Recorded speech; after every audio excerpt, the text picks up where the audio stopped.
might feel the same way. Aditya says, do you think Dan Vettori is underrated as an all-rounder? He has impressive numbers in both tests and ODIs. What would be your assessment of Vettori as an all-rounder?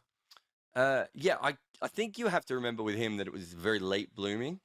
So that is part of the reason. And also, his bowling was never quite top tier. He was probably, and part of this is just because he had to bowl in New Zealand a lot. But, I mean, he bowled in an era where, he sort of crosses over Monty Panesar, Graham Swan, Shane Warne. I'm trying to think if there's anyone else of sort of non-Asian spinners who did quite well. And I don't think he was a better bowler than any of those at their best. He certainly wasn't a better bowler than Shane Warne. I don't think he certainly wasn't a better bowler than Graham Swan. Monty Panesar, he probably had a better bowling career than Monty Panesar. But I think Monty Panesar at his absolute best was probably still a better bowler than Vettori, even if Vettori was obviously a much smarter bowler. And a more versatile bowler than Monty Panesar. But yeah, so I think you have to. So I think you have to sort of go, well, where does he kind of fit in? There's obviously a lot of Asian spinners better than him as well.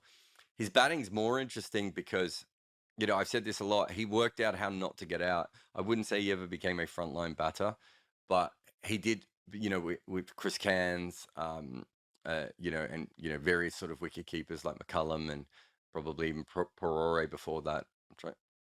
Perore before McCullum, I think it was. Those sorts of things. He created this incredibly strong middle order, but wasn't strong enough to go up and bat at 5.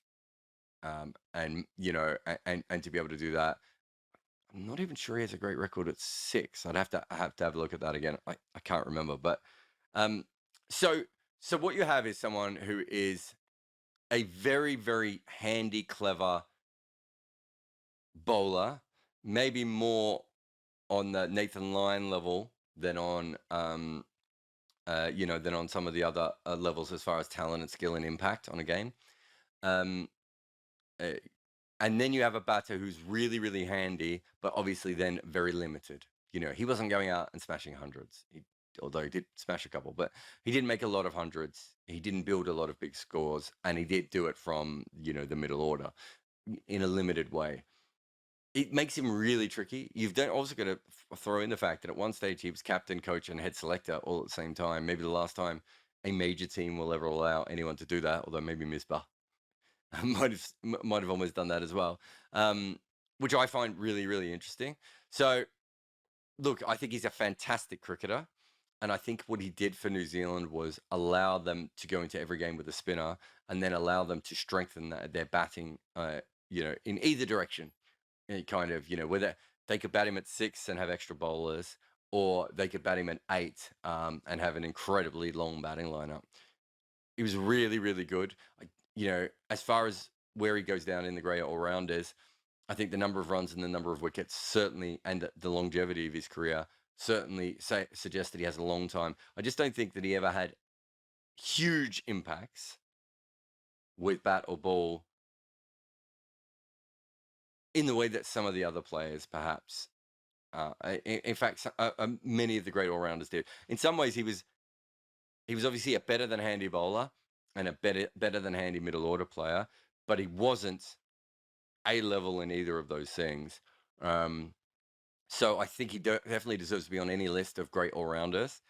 But if you think of it, one of the great things about all-rounders tends to be that sort of dynamism of their skills. So, Sobers, could, by being an all-rounder in so many different facets, there were so many different ways he could help the game, and his batting was so aggressive. Gilchrist, his batting was so aggressive. Flintoff, his bowling and batting was so aggressive. Stokes, his batting is so aggressive, and I suppose his bowling. Both of them, Kapil Dev, those sort of players have much more. They have one main skill that's more dangerous than him quite often, and then they have this ability to be more dangerous through attacking with the bat or the ball. Almost Vettori was, a safe option with both, and a fantastic safe option. Look, I've always been a big fan of him, but I just find him, I'll be honest, I do think he's a tough one to categorize correctly. And that is, there's absolutely no doubt that that's probably complicated his legacy. Also, just to go back to what we were talking about before, which I find this, again, the great New Zealand team was in the 80s. Then you had that team between what, late 90s to early 2000s that were fantastic, a really good team.